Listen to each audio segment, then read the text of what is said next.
The most aha was during the pandemic when I was continuing to work a job that made me miserable. And my wife was recognizing that as it made me more miserable, my ability to continue to pursue it in the face of frustrations was decreasing. So I finally said, I can't take this anymore. I'm miserable. And I want to see another psychiatrist. I do want to ask him about ADHD.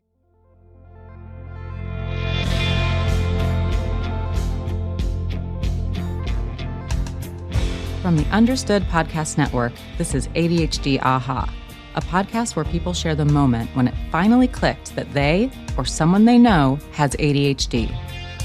My name is Laura Key. I'm the editorial director here at Understood. And as someone who's had my own ADHD aha moment, I'll be your host. I'm here today with Adam Sosnik. Adam is a listener who wrote in and shared his ADHD aha moment with us, and we wanted to invite him on the show. He's also a lawyer who's based in Florida. Adam, thank you so much for being here today. Thanks a lot for having me. Really excited to talk to you. I'm excited to talk to you too. And I love already the energy that you bring is just, it keeps me up. I like that. Can you tell I've been wired for a little bit? I've only walked through this conversation about 1,000 times over the past 3 days, and I tried everything in my power to not do that thing. Oh, no, it's hard. We're just going to keep it casual. We're just going to chat. And I guess we'll start with you telling me and the listeners when you were diagnosed with ADHD. Yeah, so I'm 36 right now. I was diagnosed formally in February of 2021. Pandemic diagnosis. A pandemic diagnosis. So once the pandemic started and I was working remotely, my wife was able to see me and how I worked and what made me miserable. And I had been miserable for a long time in my job as an attorney. And she was able to see that when I was miserable, my concentration lacked. And I would be walking around the house, not knowing why I was in rooms and looking for any kind of distraction or side project other than the work. She said, maybe you do have ADHD, because we had previously talked about it. I had been in treatment since 2005 for what I was told was just anxiety or depression. And I even was told maybe a little of ADHD, maybe a little bit of bipolar. Is that helpful to hear? Just maybe a smattering, right? A smattering, a touch. It's like, I can manage a touch of whatever this is. Right. I later learned those things don't have a touch of it. It's just symptom severity, but Exactly. You have it through and through. And I've been on every medication you could possibly think of for anxiety, depression, bipolar, some OCD type medication. Nothing worked. Surprise, surprise. So I finally said, I can't take this anymore. I'm miserable. And I want to see another psychiatrist. I do want to ask him about ADHD. We had one appointment, and at the end of it, he said, it really looks like this is ADHD. And I had your classic instantaneous reflection on every single second of your life. And I just saw everything differently. It was kind of like those crime movies where at the end they realize who the killer is, and then the detective starts thinking back to all the different events that he participated in or she participated in. All of a sudden they see it from a different perspective. It was just incredible, and it felt awesome. It was just this surge of validation, which validation is probably what I have just been seeking my entire life.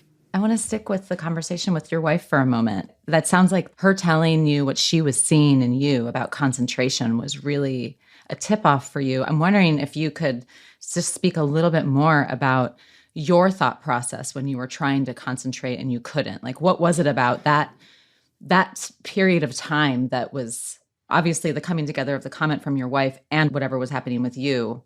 That was a tipping point. So I was, at the time, practicing corporate law. I liked law school. From the second I graduated and started working, I realized I had made a mistake. The absolute first second I walked into work. So I was miserable, but I felt stuck. The salary was good. I didn't know what else to do. Why do you think that is?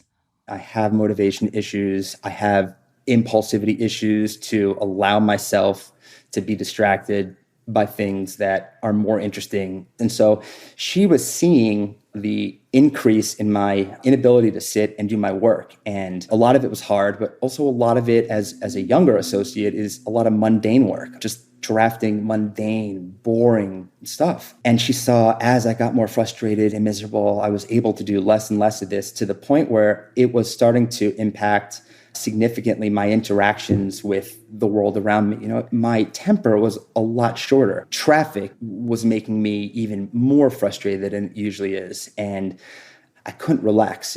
On the weekends, anytime I could be getting a phone call or an email saying, this thing on Monday we have to do, and it's going to ruin your life. And so just to have that unknown constantly hanging over my head, my happiness and my health and my sleeping ability decreased.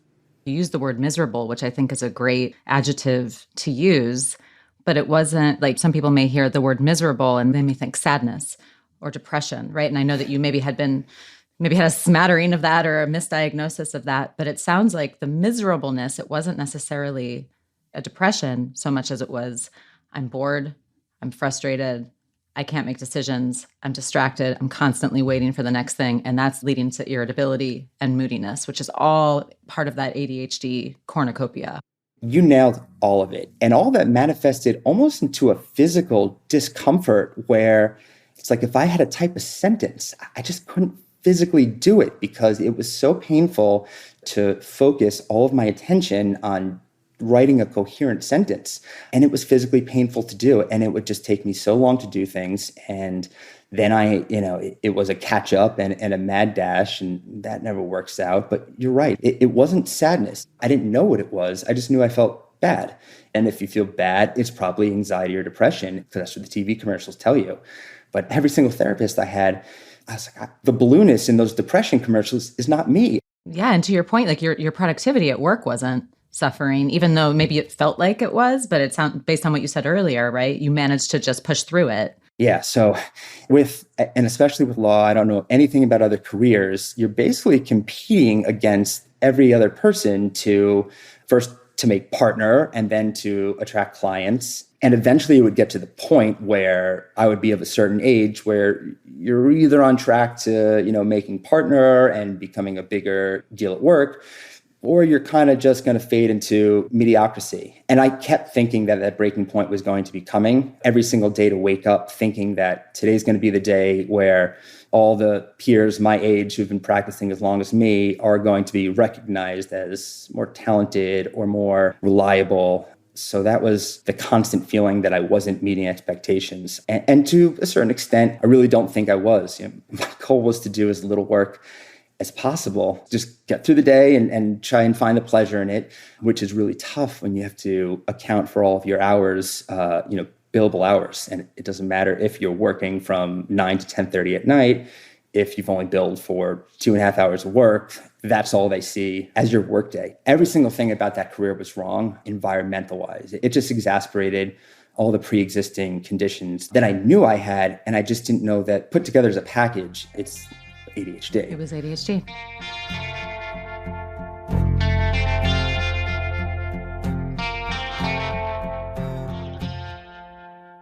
I want to hear you talk about what I'll call your second aha moment. Your wife approached you about your concentration. That seems like an aha that led to your diagnosis. After you got diagnosed, then you had a childhood home aha moment that it's extremely resonant for me because I had the same thing. So will you tell us about that? I would love to tell you about that. And I hope my parents never listen to this. I feel the same way. So I found out I was diagnosed, and it actually came on the very same day, literally on the way home from a doctor's appointment. My wife was pregnant at the time, 20 weeks pregnant, and she had that 20-week ultrasound. And we found our daughter was going to be born with what's called a congenital diaphragmatic hernia. That spirals into a whole lot of other conditions, but ultimately it's a lung issue. If you can't breathe, nothing else matters. So that's when I kind of realized that everything we thought about ADHD was true. So I was dealing with that literally the same hour that I was dealing with what we found out was going to be a significant life-altering medical condition for my daughter. And we ultimately decided that Florida would be the best place to move to. They had a hospital here in St. Petersburg, Florida, where they had the best unit in the country to treat my daughter. And my parents had moved to Florida, and just for fun, I went through some of the boxes of my old stuff that my parents had, my artwork, my report cards, not looking for anything in particular. And I found in it, and I'm actually holding it in my hand right now. Oh, wow. And so it's this 12-page report from when I was 5 years old in 1992. apparently my preschool teachers had suggested that I might not be ready for public school kindergarten, whatever those high standards are. So I found this in my parents' house, and I read through this. And at the end of reading it, I was like, what the F? You guys didn't tell me about this? It is literally a play-by-play of what an ADHD diagnosis looks like. Adam is an extremely active boy who was constantly moving or fidgeting throughout the session. For example, he was either shaking his foot or moving around in his chair. In fact, his favorite activity was to spin around and around in the examiner's chair. Adam seemed to have a lot of energy, which he constantly needs to keep in check. The level of activity interferes with his ability to focus and to concentrate on work. He seems to manage to harness his energy well for approximately 1 hour. After that amount of time, his attention begins to wander, etc., etc., etc. It's like out of a dictionary. Like textbook. And I brought this to my parents and I said, why didn't you tell me about this? And they kind of didn't, they're boomers, were Jewish. Their parents were first generation Americans. Their grandparents were from the old country. Mental health wasn't something that was talked about. It was a shanda, to say in Yiddish. What does that mean in Yiddish? It's a shame on the family. And it's a stigma. Not that this was openly talked about, but that's just kind of the impression you got just from growing up in my household. And they didn't really know what to say. My mom, I think, said, we just didn't know what this meant at the time. And so we didn't know what to do. And that's when all of my excitement that I was diagnosed and now could begin the process of recovery turned into anger. Without my ability to stop it. I was angry that this existed and that I could have known about this and I could have brought this to other therapists throughout my process. I was angry that the psychologist doing the report didn't say that it was ADHD. The recommendations at the end were to go to a smaller kindergarten and then afterwards to public school, I guess, and go to occupational therapy and to have more structure at home. So the timeout was created in my home where I sat and looked at a wall to calm down. That was the structure? Exactly. That was the structure. And for a long time after that, their lack of understanding maintained the anger inside of me. And it wasn't until recently where my acceptance of their lack of understanding kind of became my own understanding in and of itself, right? That open issue that I was angry about was now finally going to come to an end. Finally, that chapter was closed out because I came to that acceptance. And once you accept it, that's the understanding of the situation and nothing to do but go forth from there. And so a lot of that anger has gone away. But I got to say that the treatment itself didn't really begin. And I didn't really begin to learn coping mechanisms until recently because that diagnosis happened right before we were going to move to Florida permanently for this hospital. And then my daughter was born and she was in the hospital for 5 months continuously, hooked up to every machine imaginable. I'm walking around knowing that I have these issues, that I'm not going to be able to manage all this. And surprise, surprise, I didn't. And my mental health deteriorated even further. My relationship with my wife deteriorated even further. So it wasn't this immediate, oh, I have ADHD. Aha, now it's time to start addressing it. It was, I have ADHD. I don't know what to do. No one has been able to help me before. I'm angry about it. And now the universe has thrown me a curveball that no one ever wants. How is she doing now? She's doing great. She'll wonderful. Always have some management, but she is doing great. Cognitively, she's healthy. She's doing great.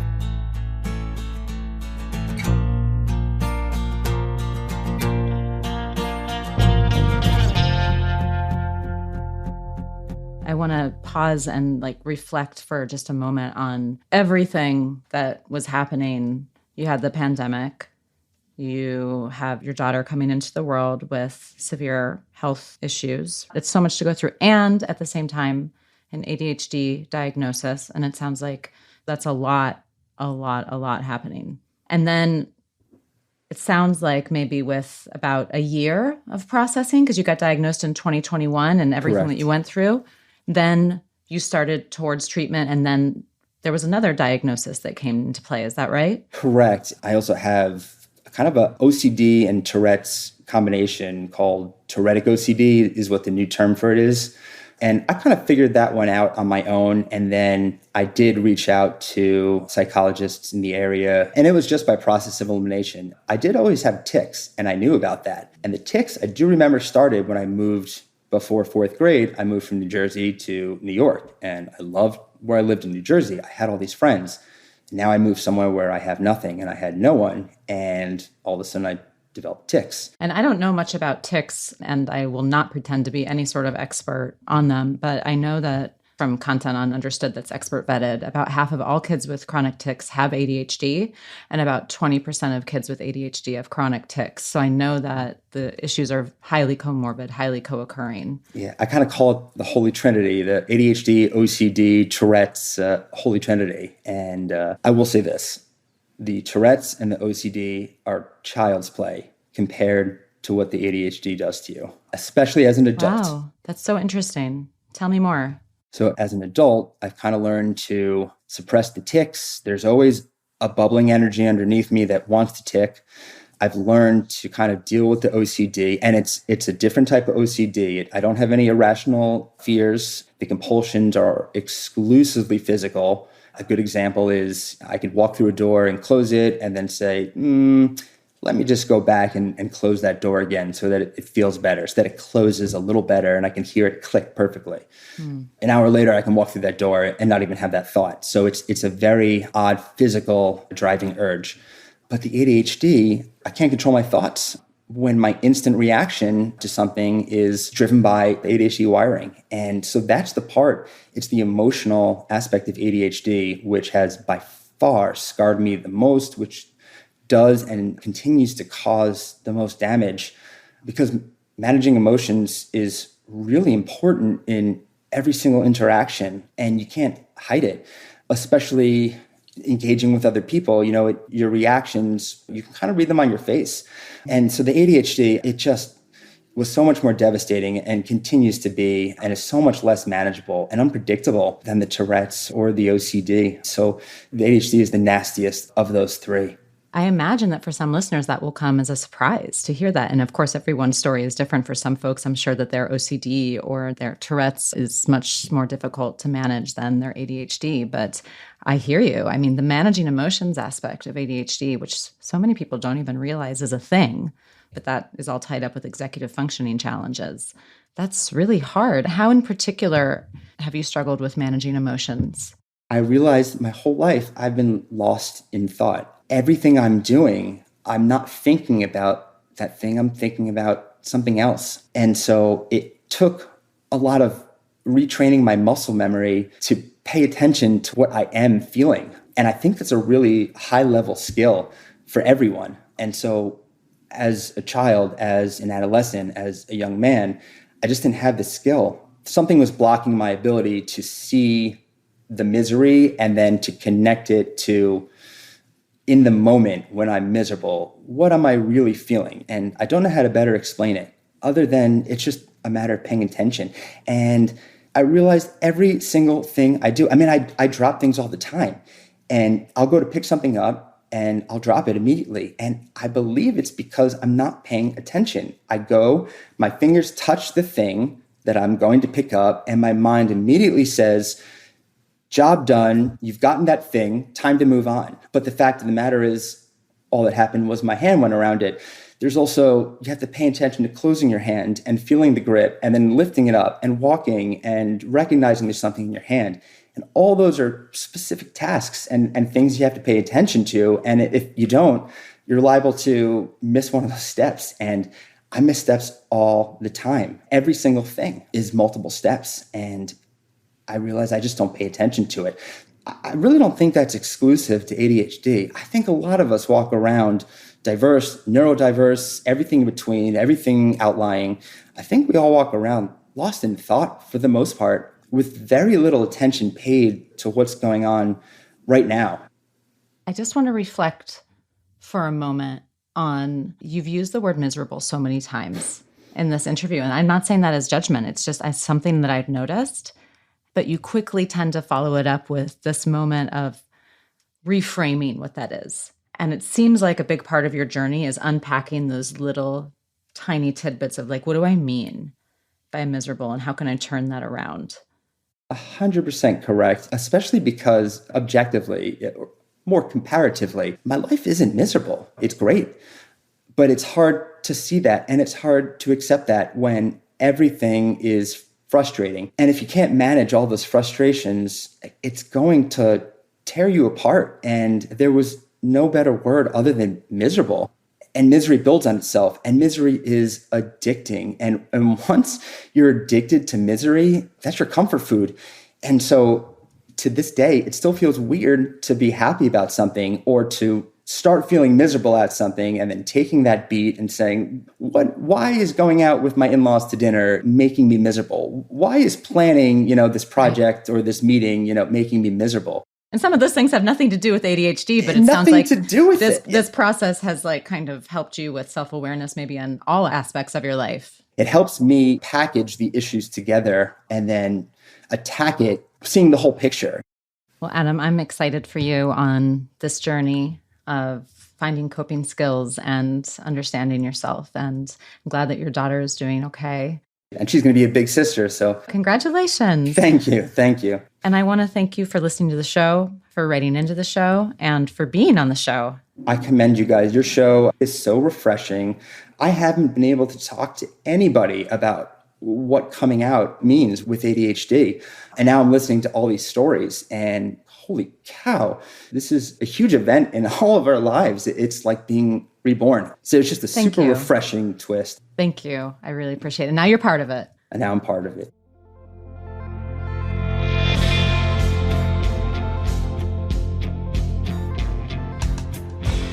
You've been listening to ADHD Aha from the Understood Podcast Network. If you want to share your own aha moment, email us at adhdaha@understood.org. I'd love to hear from you. If you want to learn more about the topics we covered today, check out the show notes for this episode. We include more resources, as well as links to anything we mentioned in the episode. Understood is a nonprofit organization dedicated to helping people who learn and think differently discover their potential and thrive. We have no affiliation with pharmaceutical companies. Learn more at understood.org/mission.